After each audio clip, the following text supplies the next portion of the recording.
constituted every 1 year. Okay? Every 1 year these committees are constituted. That is why they are known as standing committees. The members can continue, but they have to be reappointed again. Yeah? Coming to Committee on Public Undertakings, 22 members, 15 plus 7. Means 15 from Lok Sabha and 7 from Rajya Sabha. Basically, it is written in the rule books that there will be elections. The members will be elected by the method of proportional representation with single transferable vote system. But generally what we have seen is that the members are nominated on the basis of their proportion of seats in the houses. Generally we have seen an agreement is there. But it is written in the rule books that the members will be elected on the basis of proportional representation with single transferable vote system. Next, no minister can be a member. No minister can be a member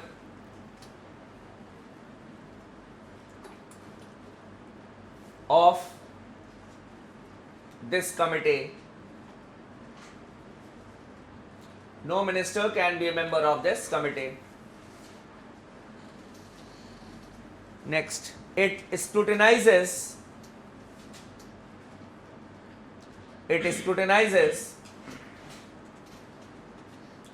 the report of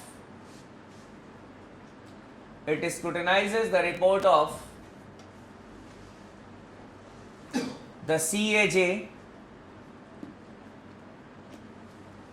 on the public undertakings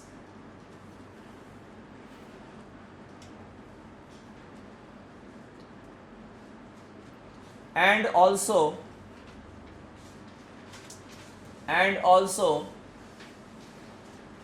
the annual reports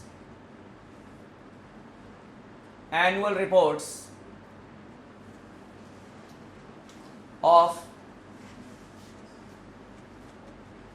the public sector undertakings.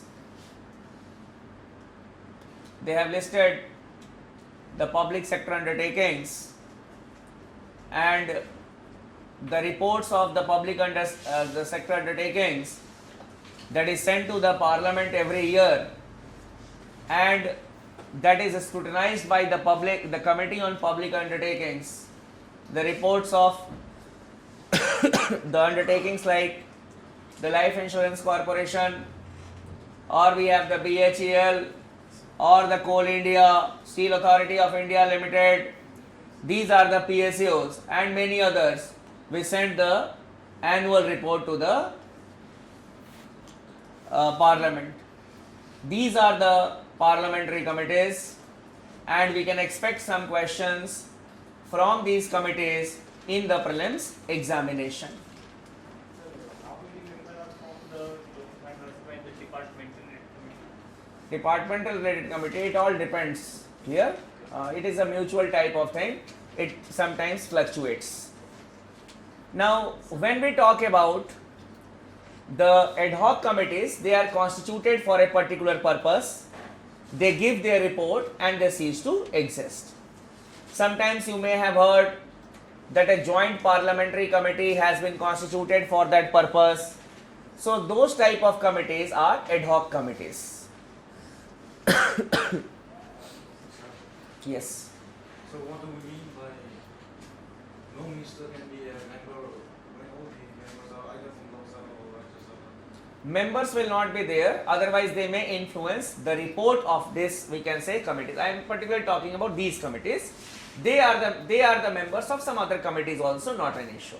But specifically, these committees, they aim to put a financial check on the executive. So that is why the ministers are not a member, are not supposed to be the members of these particular financial committees. There are many other committees of which they can be a member, not an issue.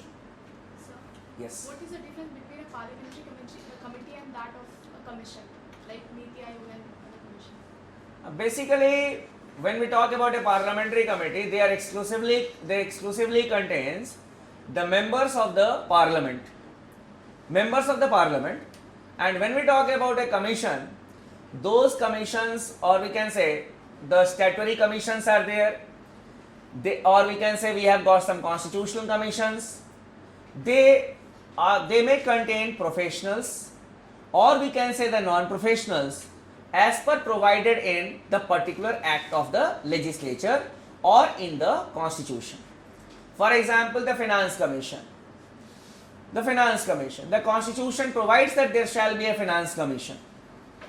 So it is a constitutional commission, and a specific purpose has been written in the constitution that why the finance commission is there.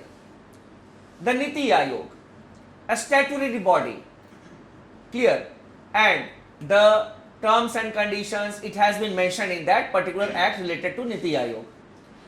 The members will not be a member of the parliament there, they may be. But in a parliamentary committee, all the members must be of either of the Lok Sabha or the Rajya Sabha, as it has been given in the rules and procedures of the houses. Sir, about preparing the estimates, we are taking a check on the financial check. Financial aspects. You need to spend the money in this way or that way. Now coming to the disqualification of the MPs.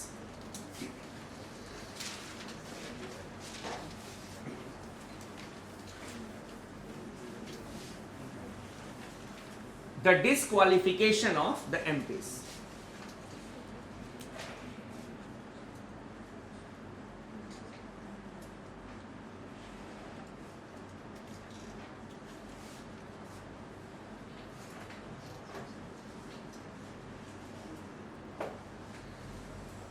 On what ground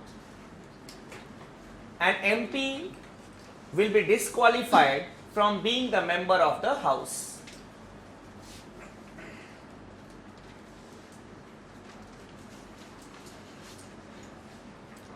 Article 102, it contains the grounds of disqualification. Contains the grounds of disqualification.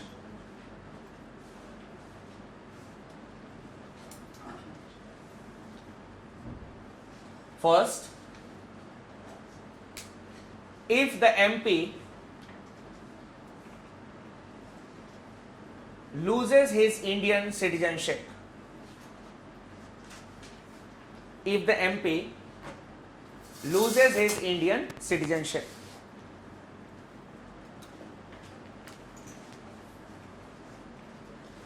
secondly, if the MP holds another office of profit, if the MP holds another office of profit,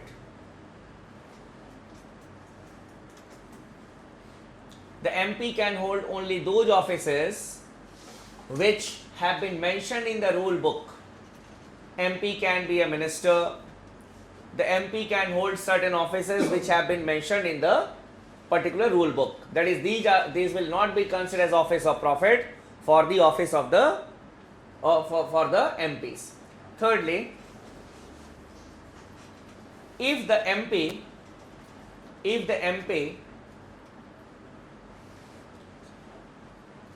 has been declared as an undischarged insolvent,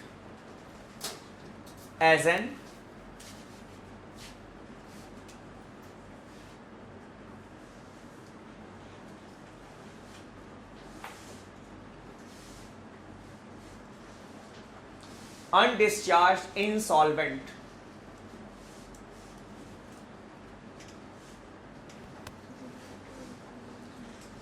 Insolvent means bankrupt. There are two types of insolvents. One is discharged insolvent and the other one is undischarged insolvent. Discharged insolvent in the sense that the court has ordered the seizure of the property of that particular person, and because of that the person has become bankrupt. Discharged insolvent. Undischarged insolvent, because of his own acts, the person has become bankrupt. He has not been able to manage his finances well. That is undischarged insolvent. So here the logic is, if the person is not able to manage his finances well, how he can manage the affairs of the people? That is the logic. Next, if the MP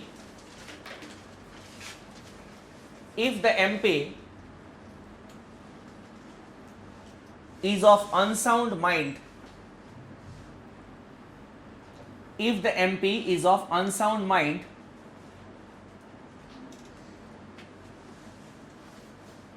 and stands so declared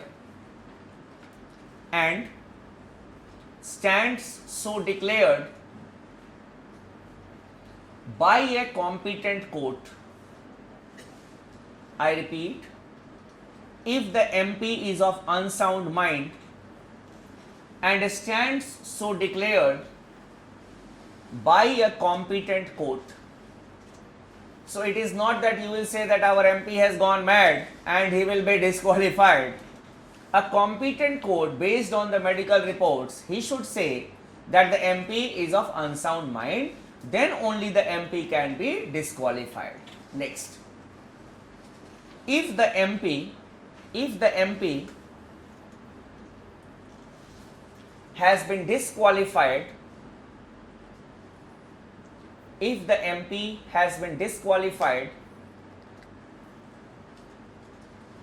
under any law of the government of law made by the parliament,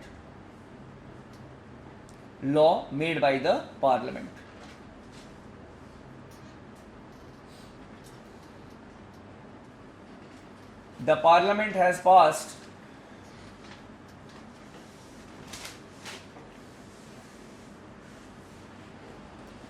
the anti-defection law. So we have a law called anti-defection law. We have got the Representation of People's Act, and there are some grounds of qualification, disqualifications which have been provided. I will just tell you the anti-defection law for your knowledge, because many a times you see anti-defection law. You can write as note, anti-defection law.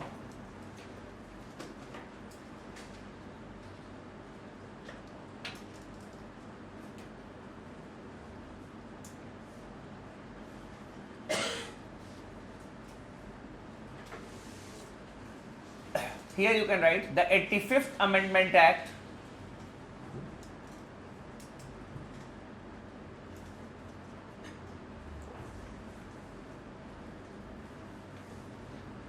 (1985)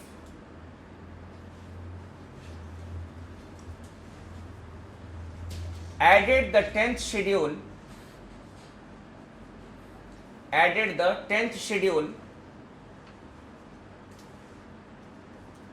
in the Constitution.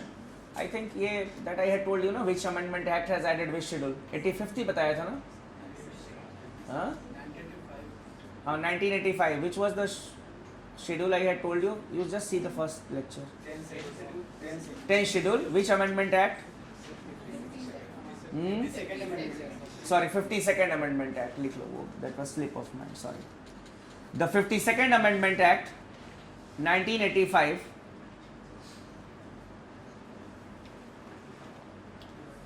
Added the 10th schedule in the Constitution.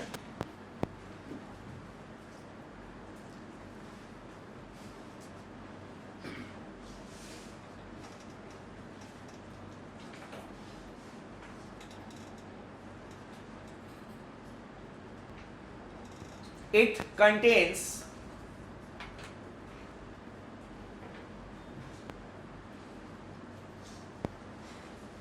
the grounds of disqualification,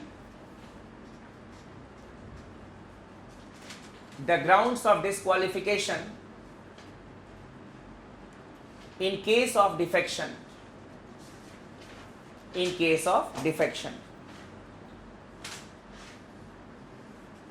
First, if a legislator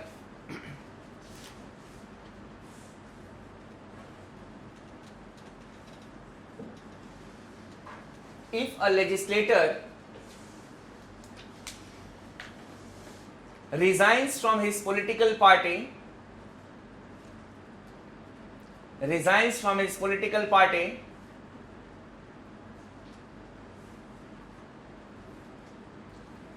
joins any other political party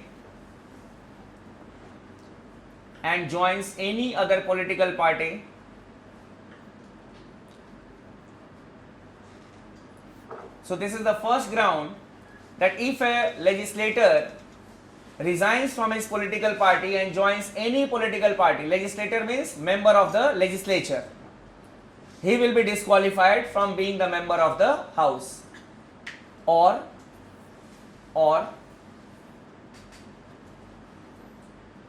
if an independent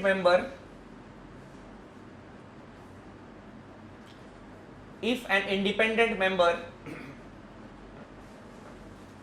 joins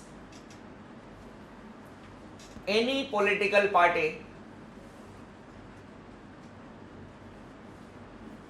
here the logic is that the independent member has been elected by the people after rejecting the ideologies of all the political parties. So it will be unethical on the part of the independent member to join any political party after getting elected. That is why he will be disqualified from being the member of the house. Or thirdly, if a nominated member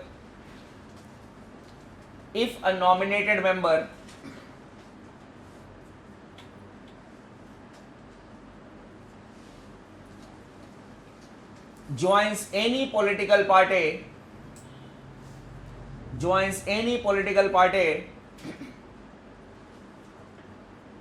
after 6 months of his or her nomination.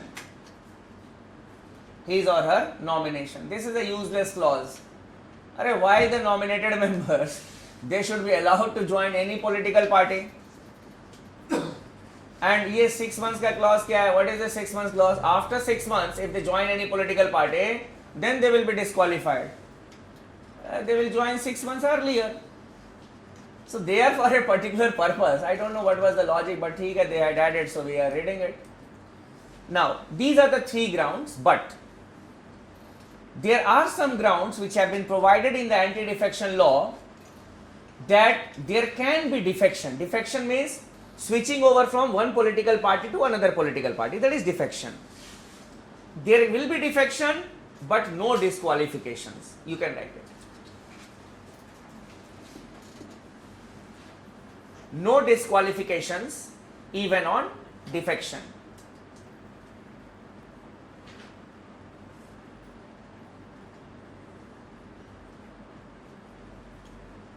No disqualification even on defection. First, if one third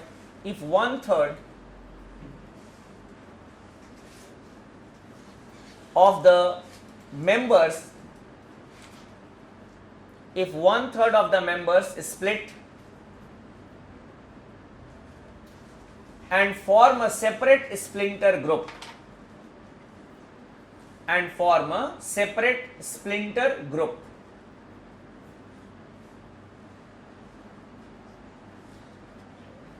For example, if 1/3 members of any political party they defect, they will not merge with any political party, but they form a splinter group. For example, they defect from the Congress and form Congress D. That is a splinter group. 1/3 split may not be on the basis of certain, we can say, lucration, but it can be on ideological basis. That we are not accepting the ideology of this political party, it has perverted. Something like that. 1/3 split, splinter group, not to be disqualified. They will not be disqualified. Secondly, if two-third split,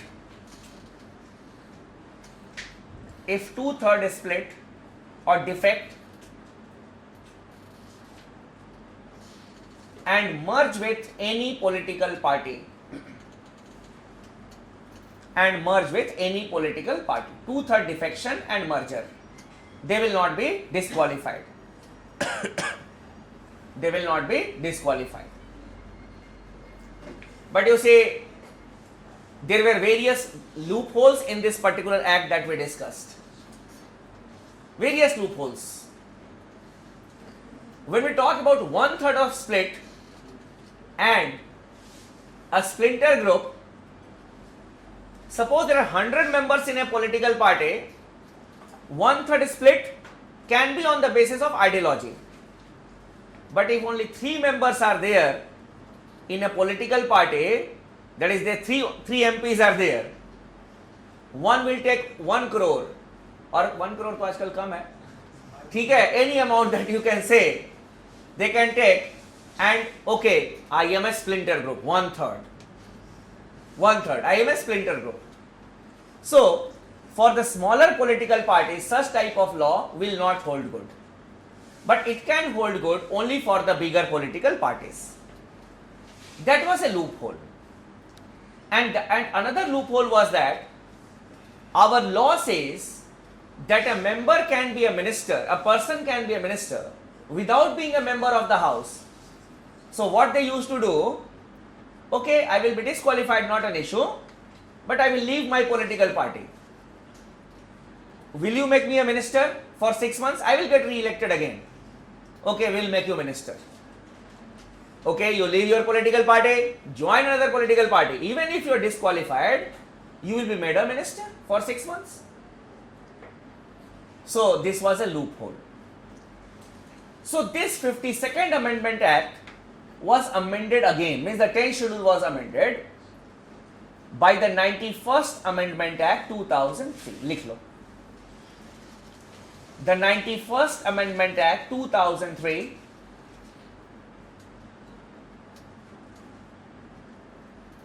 amended the 52nd Amendment Act.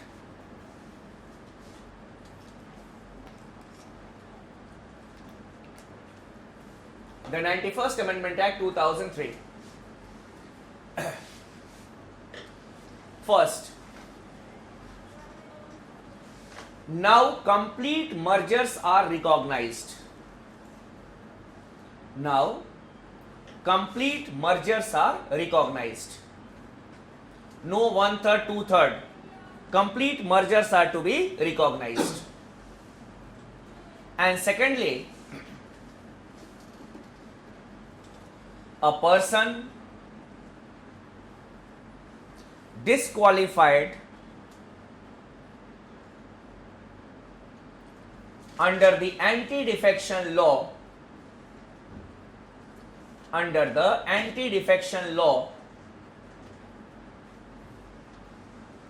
not to appointed as a minister,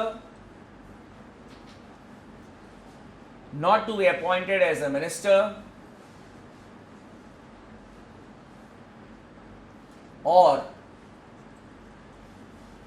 can hold any remunerative post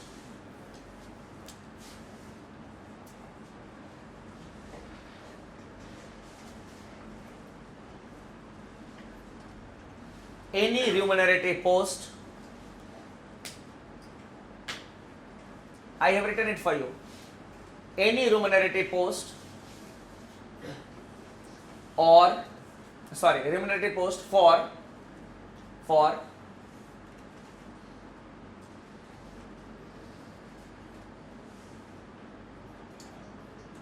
the rest of the term of the house, of which he is a member,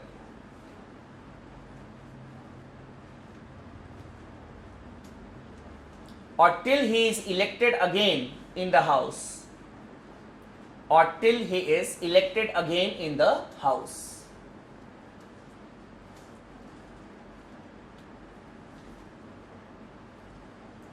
he is elected again in the house. So you get elected again, then only you will be made a minister, or you can hold any remunerative post. Another change was made that I had told you earlier when I was talking to you on size of the council of ministers. All the things are correlated. That if you join any political party, obviously it is not that you will be made a minister, but the size of the council of ministers has also been fixed. You can appease your own party man, or you can appease your coalition partners. Clear? These were the things that we needed to discuss. I will stop here for the day. I will see you tomorrow at 9 o'clock in the morning. Sir, it's between vote on account and interim budget. Interim budget is not mentioned in the constitution. It is not mentioned in the constitution. When we say budget, budget means the taxation can also be there. But when we talk about the vote on account, the expenses of the government of India, till we can say the appropriation bill is not passed or enacted. So this election year, what is the motive of this election year? Because in the election year, if a full-fledged budget is presented, obviously in 2-3 months, then that particular budget, if the tax policy is there, then it may be helpful to the government or the political party in power. That it has not imposed much taxes, it is a very good government. So then the budget which is passed on non-election year, what will you call it? No, basically it is not that the budget is not passed. No, For example, I am telling you, please let me complete. First of all, in the month of March, as usual, the vote on account will be presented. After that, the Lok Sabha is dissolved. I am talking about the Indian case that is we are observing for the last 3-4 years. So what happens then is that the election takes place in the month of May, and by June the government is constituted. The government presents its budget in the month of July. So only for 2-3 months, what will be the expenses of the government of India, that is given by the earlier government. When a new government comes with a mandate to rule, it can have its own budget, which may include the taxation also. But yes, if the elections are scheduled in the month of October, November, then a full-fledged budget will be presented by the government. That is what we have used the word in the near future. In the near future. That is the practice that we have. So basically it is on the practical aspect that we had discussed. and both of them will be called as vote on account. No. When the elections are to be held in the month of October, November, obviously it will be a full-fledged budget that will be presented by the government. So by full-fledged you mean for the whole financial year? Yes, for the whole financial year. For the whole financial year. It is not that the government will come and in the month of November, December, you will have them, because I'll tell you another technical thing. The preparation for the budget starts in the month of September, October only. Every ministry, what it does, it prepares an estimate of its expenses for the coming financial year. It starts its homework. Then the particular, after that, in the month of January, or we can say December, last January, they send it to the finance ministry. And there is a department called Department of Economic Affairs within the finance ministry. And that is given the task of preparing the budget. So, the Department of Economic Affairs within the Ministry of Finance, it prepares the budget. So basically, if a new government comes, it will not make a budget for 2-3 months only. So it will have a full-fledged budget. Obviously, it will have its own first budget in the next financial year. Another thing that I may have told you earlier, I may have slipped there. That is, the budget is prepared by the Department of Economic Affairs in the Ministry of Finance. Clear? Because we have got various departments within a ministry, and the Department of Economic Affairs has been given the task of preparing the budget. Okay? We'll stop here for the day. I'll see you tomorrow at 9 o'clock in the morning.